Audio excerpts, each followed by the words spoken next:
ಎಲ್ಲರಿಗೂ ನಮಸ್ಕಾರ. ನನ್ನ ಹೆಸರು ಛಾಯಾ ಅಂತ. ನಾನು ಕಾಲೇಜಲ್ಲಿ ಕೆಮಿಸ್ಟ್ರಿ ಪ್ರೊಫೆಸರಾಗಿ ವರ್ಕ್ ಮಾಡ್ತಾ ಇದ್ದೀನಿ. ನನ್ನ ಇಂಟೆನ್ಷನ್ ಏನು ಈ ಚಾನಲ್ ಸ್ಟಾರ್ಟ್ ಮಾಡೋದಕ್ಕೆ ಅಂದರೆ, ಸಾಧ್ಯ ಆದಷ್ಟು ಕೆಮಿಸ್ಟ್ರಿ ರಿಲೇಟೆಡ್ ಟಾಪಿಕ್ನ ಸಿಂಪಲ್ಲಾಗಿ ಕನ್ನಡದಲ್ಲಿ ಹೇಳುವಂಥ ಪ್ರಯತ್ನ ಮಾಡ್ತಾ ಇದ್ದೀನಿ. ಆ ಸೀರೀಸಲ್ಲಿ ನಾನಿವತ್ತು ಕೆಮಿಕಲ್ ಕೈನೆಟಿಕ್ಸಲ್ಲಿ ಬರುವಂಥ ಕೊಲಿಷನ್ ಥಿಯರಿ ಬಗ್ಗೆ ಹೇಳೋಣ ಅಂತ ಅಂದ್ಕೊಳ್ತಾ ಇದ್ದೀನಿ. ಆಲ್ರೆಡಿ ಕೆಮಿಕಲ್ ಕೈನೆಟಿಕ್ಸ್ ಬಗ್ಗೆ ಒಂದು ವಿಡಿಯೋ ಅಪ್ಲೋಡ್ ಮಾಡಿದ್ವಿ. ಇದು ಎರಡನೇ ವಿಡಿಯೋ ನಾವು ಚಾಪ್ಟರ್ ಮಾಡ್ತಾ ಇರೋವಂಥದ್ದು.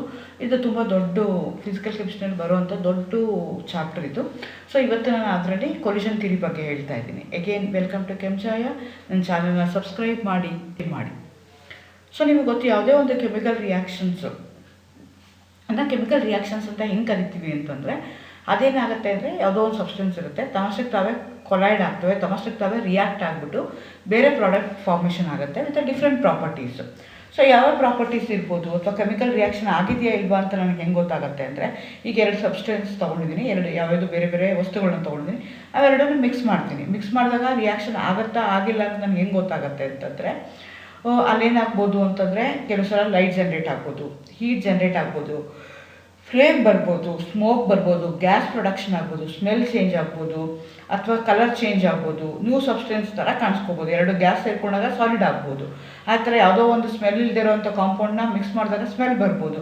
ಸೊ ಈ ರೀತಿ ಆದಾಗ ನನಗೇನಾಗುತ್ತೆ, ಕೆಮಿಕಲ್ ರಿಯಾಕ್ಷನ್ ಆಗ್ತಿದೆ ಅಂತ ನನಗೆ ಗೊತ್ತಾಗುತ್ತೆ.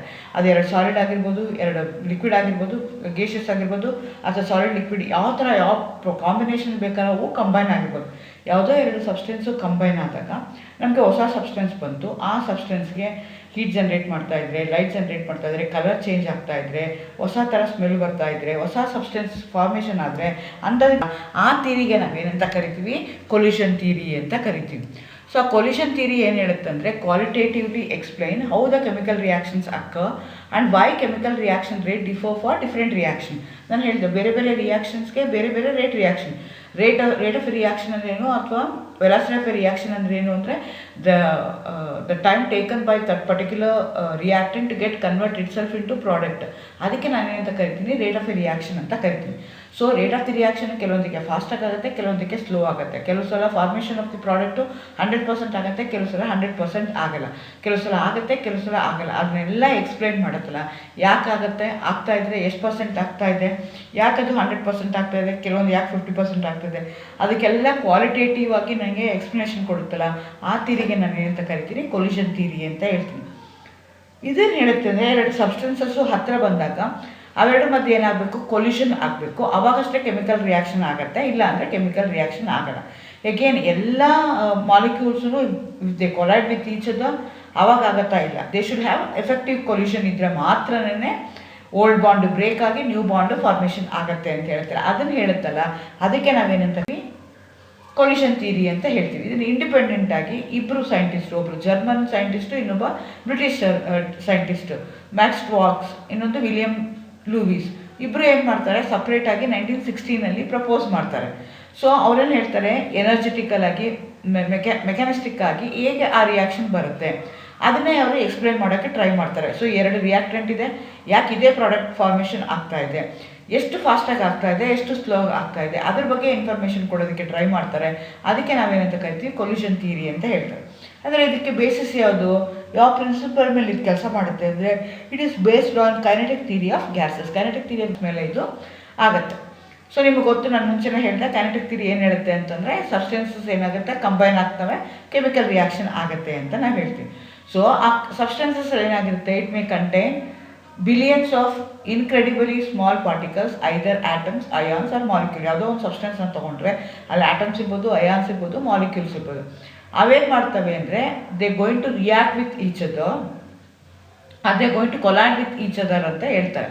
And also they going to consider them as hard spheres ಥರ ಆಗಿರ್ತವೆ. ಆಟಮ್ಸ್ ಇರ್ಬೋದು, ಆ ಮಾಲಿಕ್ಯೂಲ್ಸ್ ಇರ್ಬೋದು, ಇಲ್ಲ ಅಂದರೆ ಅಯಾನ್ಸ್ ಇರ್ಬೋದು ಅಂತ ಹೇಳ್ತಾರೆ. ಸೊ ಆ ಸ್ಪೆರಿಕಲ್ ಆಗಿರುವಂಥದ್ದು, ಹಾರ್ಡ್ ಸ್ಪಿಯರ್ಸ್ ಆಗಿರುವಂಥವು, when they come in contact with each other, when they bombard with each other, when they collide with each other, chemical reactions ಆಗುತ್ತೆ, ಇಲ್ದರೆ ಆಗಲ್ಲ ಅಂತ ಹೇಳಿ ಯಾವುದು, ಕೊಲಿಷನ್ ಥಿಯರಿ. ಹಾಗಾದರೆ ಯಾವ್ಯಾವುದು, ಈಗ ಎರಡು ಮಾಲಿಕ್ಯೂಲ್ಸ್ ಇದೆ, ಎರಡು ಆಟಮ್ಸ್ ಇದೆ, ಎರಡು ಅಯಾನ್ಸ್ ಇದೆ, ಹತ್ರಕ್ಕೆ ಬಂದ ತಕ್ಷಣ ಏನಾಗುತ್ತೆ, if they touch each other reaction ಆಗುತ್ತಾ, ಆಗಲ್ಲ.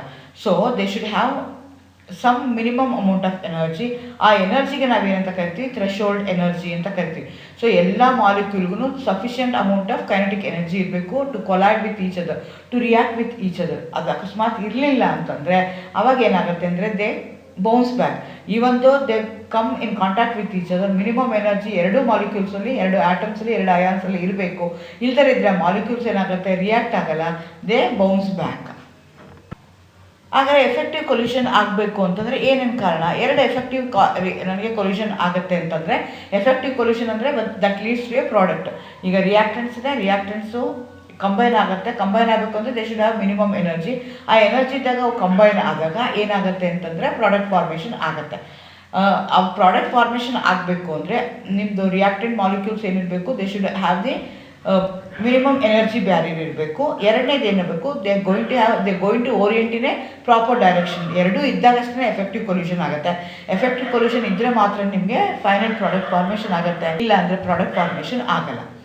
ಎನರ್ಜಿ ಬ್ಯಾರಿಯರ್ನ ತೊಗೊಂಡ್ರೆ ನಾನು ಎನರ್ಜಿ ಬ್ಯಾರಿಯರ್ ಅಂದರೆ ಏನು ಅಂತ ಕನ್ಸಿಡರ್ ಮಾಡಿಕೊಂಡ್ರೆ, the molecules having the energy greater than or equal to the threshold energy will only form the product. ಹಂಗಂದರೆ ಏನು, ಈಗ ಎರಡು ರಿಯಾಕ್ಟೆಂಟ್ಸು ಹತ್ರ ಬಂತು ಅಂದರೆ ಆ ರಿಯಾಕ್ಟೆಂಟ್ಸ್ಗೆ ಏನಾಗಿರಬೇಕು, they should have some minimum amount of energy, that is a energy required to initiate the reaction. ಅದಕ್ಕೆ ನಾವೇನಂತ ಕರಿತೀವಿ, ಥ್ರೆಶೋಲ್ಡ್ ಎನರ್ಜಿ ಅಂತ ಕರಿತೀವಿ, ಅಥವಾ ಕೈನೆಟಿಕ್ ಎನರ್ಜಿ ಅಂತ ಕರಿತೀವಿ. ಅದಕ್ಕೆ ನಿಮ್ಮ ಮಾಲಿಕ್ಯೂಲ್ಗೆ ಇರಬೇಕು. ಸೊ ಈಗ ನಾನು ನಿಮ್ಗೆ ಗ್ರಾಫ್ ಹಾಕ್ತೀನಿ ಅಂತಂದರೆ, ನಿಮ್ಮ ಮಾಲಿಕ್ಯೂಲ್ಸಲ್ಲಿ ಏನಾಗ್ತಾ ಇದೆ ಅಂದರೆ ಪರ್ಸೆಂಟೇಜ್ ಆಫ್ ಮಾಲಿಕ್ಯೂಲ್ಸ್ನ ತೊಗೊಂಡಿದ್ದೀನಿ. ನೆಕ್ಸ್ಟ್ ಏನಾಗ್ತಾ ಇದೆ ಅಂದರೆ, ಯಾವ ಮಾಲಿಕ್ಯೂಲ್ಗೆ ಥ್ರೆಶೋಲ್ಡ್ ಎನರ್ಜಿಗಿನ ಎನರ್ಜಿ ಜಾಸ್ತಿ ಇರ್ತಾವಲ್ಲ ಆ ಮಾಲಿಕ್ಯೂಲ್ಸ್ ಅಷ್ಟೇ that leads to a product. ಇಲ್ಲ ಅಂತಂದರೆ ಏನಾಗುತ್ತೆ, ಅವು ಪ್ರಾಡಕ್ಟ್ ಫಾರ್ಮೇಷನ್ ಆಗಲ್ಲ. ಸೊ ಇಲ್ಲಿ ಯಾವುದು ಬ್ಲ್ಯಾಕ್ ಕಲರಲ್ಲಿ ತೋರಿಸಿದ್ದೀನಲ್ಲ ಗ್ರಾಫಲ್ಲಿ, only that amount of molecules they going to undergo chemical reaction to give a product, because those are the molecules which going to have energy equal or greater than threshold energy. So ಯಾವುದೇ ಒಂದು chemical reaction ಆಗಬೇಕು ಅಂತಂದರೆ energy ಏನಾಗಿರಬೇಕು ಅಂದರೆ, ಆ reactant ಮಾಲಿಕ್ಯೂಲ್ಸ್ಗೆ they should have energy more than the threshold energy. ಅದಿದ್ದರೆ ಮಾತ್ರ ರಿಯಾಕ್ಷನ್ ಆಗುತ್ತೆ, ಇಲ್ಲದೆ ಆಗೋದಿಲ್ಲ. ಅಕಸ್ಮಾತ್ ಅದು ಕ್ರಾಸ್ ಮಾಡಿ ಥ್ರೆಶೋಲ್ಡ್ ಎನರ್ಜಿನ ಕ್ರಾಸ್ ಮಾಡ್ತು ಅಂತಂದರೆ ಅಂಥ ಮಾಲಿಕ್ಯೂಲ್ಸ್ಗೆ ಅಂಥ ಎನರ್ಜಿಗೆ ನಾವೇನಂತ ಕರಿತೀವಿ, ಆಕ್ಟಿವೇಶನ್ ಎನರ್ಜಿ ಅಂತ ಕರಿತೀವಿ. The minimum amount of energy needed to initiate or start a chemical reaction. ಈ ಎನರ್ಜಿಗೆ ನಾವೇನಂತ ಕರಿತೀವಿ, ಎನರ್ಜಿ ಆಫ್ ಆಕ್ಟಿವೇಶನ್ ಅಂತ ಕರಿತೀವಿ. Different reactions have different activation energy. So ಬೇರೆ ಬೇರೆ ಮಾಲಿಕ್ಯೂಲ್ಸ್ಗೆ ಬೇರೆ ಬೇರೆ ಥ್ರೆಶೋಲ್ಡ್ ಎನರ್ಜಿ ಇರುತ್ತೆ, ಅದೇ ಥರ ಬೇರೆ ಬೇರೆ ಆಕ್ಟಿವೇಶನ್ ಎನರ್ಜಿ ಇರುತ್ತೆ. ಅಂದ್ರೇನು, ಎರಡು ಮಾಲಿಕ್ಯೂಲ್ಸು ಕೊಲೈಡ್ ಆದಾಗ ಪ್ರಾಡಕ್ಟ್ ಫಾರ್ಮೇಷನ್ ಆಗುತ್ತೆ. ಕೊಲೈಡ್ ಆದಾಗ ಏನಾಗುತ್ತೆ, ಓಲ್ಡ್ ಬಾಂಡ್ ಬ್ರೇಕ್ ಆಗುತ್ತೆ, ನ್ಯೂ ಬಾಂಡ್ ಫಾರ್ಮೇಷನ್ ಆಗುತ್ತೆ. ಕೊಲೈಡ್ ಆಗಬೇಕು ಅಂದರೆ they should have minimum amount of energy. ಎಷ್ಟು ಎನರ್ಜಿ ಇರಬೇಕು, ಥ್ರೆಶೋಲ್ಡ್ ಎನರ್ಜಿಗಿನ್ನ ಜಾಸ್ತಿ ಇರಬೇಕು. ಸೊ ಥ್ರೆಶೋಲ್ಡ್ ಎನರ್ಜಿಗಿನ್ನ ಜಾಸ್ತಿ ಇತ್ತು ಅಂದರೆ ಅಂಥ ಎನರ್ಜಿಗೆ ಏನಂತ ಕರಿತೀವಿ ನಾವು, activation energy. So activation energy cancer ಆ ಪಾಯಿಂಟಲ್ಲಿ ಏನಂತ ಕರಿತೀವಿ, ಆ ಪಾಯಿಂಟಲ್ಲಿ ಕೆಮಿಕಲ್ ರಿಯಾಕ್ಷನ್ ಆಗ್ತಾ ಇದೆ. ಸೊ ನಿಮ್ಮ ಮಾಲಿಕ್ಯೂಲ್ಸ್ ಏನಾಗ್ತಾ ಇದೆ, ಎಲ್ಲೋ ದೂರದಲ್ಲಿದೆ, ಹತ್ರ ಬಂದು ಅವು ಇಂಟ್ರಾಕ್ಟ್ ಮಾಡಬೇಕು ಅಂದರೆ they should have minimum amount of energy. ಆ ಎನರ್ಜಿ ಎಷ್ಟಿರಬೇಕು ಅಂದರೆ it should be greater than threshold energy. Greater than ಎನರ್ಜಿಗೆ ಏನಂತ ಕರಿತೀವಿ ನಾವು ಅಂದರೆ ಆಕ್ಟಿವೇಶನ್ ಎನರ್ಜಿ ಅಂತ ಕರಿತೀವಿ. ಇದು ಫಸ್ಟ್ ಪ್ಯಾರಾಮೀಟರ್. ಎರಡನೇ ಪ್ಯಾರಾಮೀಟರ್ ಕನ್ಸಿಡರ್ ಮಾಡಿಕೊಂಡ್ರೆ ನಮ್ಗೆ ಏನು ಹೇಳ್ತೀವಿ ನಾವು ಅಂತಂದರೆ, ಓರಿಯೆಂಟೇಷನ್ ಬ್ಯಾರಿಯರ್ ಹೇಗಿರುತ್ತೆ ಅನ್ನೋದನ್ನು ನಾನು ಕನ್ಸಿಡರ್ ಮಾಡ್ಕೋಬೇಕಾಗತ್ತೆ. ಆ ರಿಯಾಕ್ಟೆನ್ಸು ಎನರ್ಜಿ ಇರಬೇಕು, ಜೊತೆಗೆ ಅವು ಯಾವ ರೀತಿ ಓರಿಯೆಂಟ್ ಆಗಿರಬೇಕು ಅಂದರೆ they should have minimum amount of energy. For example ನಾನಿಲ್ಲಿ CL ಪ್ಲಸ್ NOCLನ ರಿಯಾಕ್ಟ್ ಮಾಡ್ತಾ ಇದ್ದೀನಿ ಅಂತ ಇಟ್ಕೊಳ್ಳೋಣ. ಅವಾಗ ಏನಾಗುತ್ತೆ, ನನಗೆ NO ಪ್ಲಸ್ Cl2 ಬರಬೇಕು. ಸೊ ಎರಡು ಬಿಫೋರ್ ಕೊಲ್ಯೂಷನ್ ಏನಾಗ್ತಾ ಇದೆ, ಎರಡು ಮಾಲಿಕ್ಯೂಲ್ಸ್ ನಾನು ಏನು ಮಾಡ್ತಾ ಇದ್ದೀನಿ, ಹತ್ರ ತೊಗೊಂಡ್ಬರ್ತಾ ಇದ್ದೀನಿ. ಈಗ ಕ್ಲೋರಿನು ಈಗ ನಿಮಗೆ ಸೆಕೆಂಡ್ ಮಾಲಿಕ್ಯೂಲ್ನ ತೊಗೊಂಡ್ರೆ N ಇದೆ, O ಇದೆ, Cl ಇದೆ. ಅವು CL ಮತ್ತು CL of that particular molecule and CL of the reactant ಅವೆರಡು ಏನಾಗಿರಬೇಕು, ಓರಿಯೆಂಟ್ ಆಗಿರುವಂಥದ್ದು ಒಂದೇ ಡೈರೆಕ್ಷನ್ಗೆ ಓರಿಯೆಂಟ್ ಆಗಿದ್ದರೆ ಅವಾಗ ಅದನ್ನ ಏನಂತ ಕರಿತೀವಿ ನಾವು, ಎಫೆಕ್ಟಿವ್ ಕೊಲ್ಯೂಷನ್ ಅಂತ ಕರಿತೀನಿ. ಆ CL ಒಂದೇ ಕಡೆಗೆ ಇರಬೇಕು, ಅವೆರಡು ಹತ್ರ ಬರ್ತವೆ, ಕೊಲೈಡ್ ಆಗ್ತವೆ.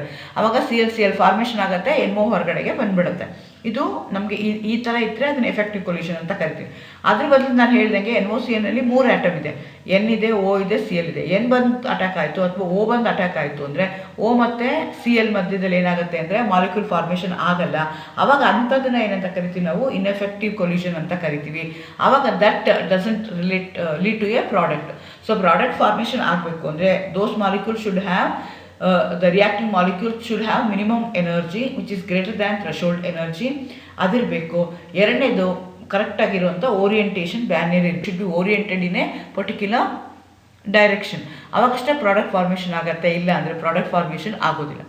ಅದೇ ರೀತಿ ನಾವು ಕೊಲ್ಯೂಷನ್ ಫ್ರೀಕ್ವೆನ್ಸಿ ಅಂತ ಇನ್ನೊಂದು ಟರ್ಮ್ನ ಯೂಸ್ ಮಾಡ್ತೀವಿ, the number of collusion per second per unit volume of a reaction mixture. ಈಗ ಏನು ಮಾಡ್ಕೊಳ್ತಿದ್ವಿ, ರಿಯಾಕ್ಷನ್ಸ್ ಮಾಡೋಕ್ಕೆ ಟ್ರೈ ಮಾಡ್ತಾ ಇದ್ದೀವಿ. ನನ್ನ ಮಾಲಿಕ್ಯೂಲ್ಗೆ ಎನರ್ಜಿ ಬ್ಯಾರಿಯರ್ ಇದೆ, ಸೊ ಎನರ್ಜಿ ಸಫಿಷಿಯೆಂಟ್ ಎನರ್ಜಿ ಇದೆ, ಅದಕ್ಕೆ ಓರಿಯೆಂಟೇಷನ್ ಕರೆಕ್ಟಾಗಿ ಆಗ್ತಾ ಇದೆ. ಅವಾಗ ಏನಾಗ್ತಾ ಇದೆ, ಅವೆರಡರ ಮಧ್ಯೆ ಕೊಲ್ಯೂಷನ್ ಆಗುತ್ತೆ, ಎಫೆಕ್ಟಿವ್ ಕೊಲ್ಯೂಷನ್ ಆಗುತ್ತೆ. Effective collision per second per unit volume of a reaction ಮಿಕ್ಸ್ಚರ್ಗೆ ನಾವೇನಂತ ಕರಿತೀವಿ, ಕೊಲ್ಯೂಷನ್ ಫ್ರೀಕ್ವೆನ್ಸಿ ಅಂತ ಕರಿತೀವಿ. ಯಾವ ಫ್ರೀಕ್ವೆನ್ಸಿನಲ್ಲಿ ಪ್ರಾಡಕ್ಟು ಫಾರ್ಮೇಷನ್ ಆಗ್ತಾ ಇದೆ ಅಂತ ಕನ್ಸಿಡರ್ ಮಾಡ್ಕೊಳ್ಳೋದಕ್ಕೆ. For example A+B gives product ಅಂತ ಒಂದು ಈಕ್ವೇಷನ್ ತಗೊಳ್ಳೋಣ. ಈಗ rate of the reaction is expressed, rate is equal to ZAB e⁻⁻RT ಅಂತ ಹೇಳ್ತೀವಿ. ZAB represent the collision frequency of the reactants A and B. So collision ಫ್ರೀಕ್ವೆನ್ಸಿನ Z ಇಂದ mention ಮಾಡ್ತಾರೆ. ಇಲ್ಲಿ ಯಾವುದು ರಿಯಾಕ್ಟೆಂಟು AB ಇದೆ, ಅದಕ್ಕೋಸ್ಕರ collusion frequency of AB e⁻⁻RT ಅಂತ ನಾವು ಹೇಳ್ತೀವಿ. Where e⁻⁻RT represent the fraction of the molecules with the energy equal or greater than the EA. EAಗಿನ ಜಾಸ್ತಿ ಆಗಿರುವಂಥದ್ದು ಎಫೆಕ್ಟಿವ್ ನ್ಯೂಕ್ಲಿಯರ್ ಚಾರ್ಜ್ಗಿನ ಜಾಸ್ತಿ ಇರುವಂಥ ಎನರ್ಜಿ ಇರುವಂಥ molecules only they going to collide with each other to form the product. So ಹಾಗಾಗಿ collision free is also a very important thing. ಆದರೆ ಈ ಬೇಸಿಸ್ ಮೇಲೆ ಅವರು ಹೇಗೆ ಪ್ರಾಡಕ್ಟ್ ಫಾರ್ಮೇಷನ್ ಆಗುತ್ತೆ ಅಂತ ಹೇಳ್ತಾರೆ. So again rate of the reaction decide ಮಾಡುವಂಥದ್ದು 5 ಡಿಫ್ರೆಂಟ್ ಪ್ಯಾರಾಮೀಟರ್ಸ್ಗಳಿವೆ. ಆ 5 ಡಿಫ್ರೆಂಟ್ ಪ್ಯಾರಾಮೀಟರ್ಸ್ಗಳಿಗೆ ಮತ್ತು ನಿಮ್ಮದು ಕೊಲ್ಯೂಷನ್ ಹೇಗೆ ರಿಲೇಟ್ ಆಗುತ್ತೆ ಅಂತ ತಿಳಿಸುತ್ತಲ್ಲ, ಅದಕ್ಕೆ ನಾವೇನಂತ ಕರಿತೀವಿ, ಕೊಲ್ಯೂಷನ್ ಥಿಯರಿ ಅಂತ ಕರಿತೀವಿ. But these collusion theory had lot of drawbacks. ಅವ್ರು ಏನು ಕನ್ಸಿಡರ್ ಮಾಡ್ಕೊಂಡ್ರು ಅಂದರೆ ಆಟಮ್ಸು ಮಾಲಿಕ್ಯೂಲ್ಸು ಹಾರ್ಡ್ ಸ್ಪೇರ್ಸ್ ಆಗಿದೆ ಅಂತ ಕನ್ಸಿಡರ್ ಮಾಡ್ಕೊಂಡ್ರು. ಆದರೆ ಎಲ್ಲ ಆಟಮ್ಸು, ಎಲ್ಲ ಅಯಾನ್ಸು, ಎಲ್ಲ ಮಾಲಿಕ್ಯೂಲ್ಸು ಹಾರ್ಡ್ ಸ್ಪೇರ್ಸ್ ಆಗಿರಲ್ಲ. ಅದು ಯಾವ ಥರ ಆರ್ಬಿಟಲ್ಸ್ ಫಾರ್ಮೇಷನಿಂದ ಆಗಿದೆ ಅನ್ನೋದು ಇಂಪಾರ್ಟೆಂಟ್ ಆಗುತ್ತೆ. ಸೊ ಅದನ್ನು ಕೊಲ್ಯೂಷನ್ ಥಿಯರಿ ಎಕ್ಸ್ಪ್ಲೇನ್ ಮಾಡೋಕ್ಕಾಗಲ್ಲ. ಅದರದ್ದು next part to answer some of the questions some of the drawbacks of the collision theory, we have one more theory. That theory we are going to call it as collision theory. Collision theory much more informative ಆಗಿ ನನಗೆ how the reactants are formed ಅನ್ನೋದನ್ನ ಹೇಳುತ್ತೆ. That I'll continue in the next episode. Thank you. All the best.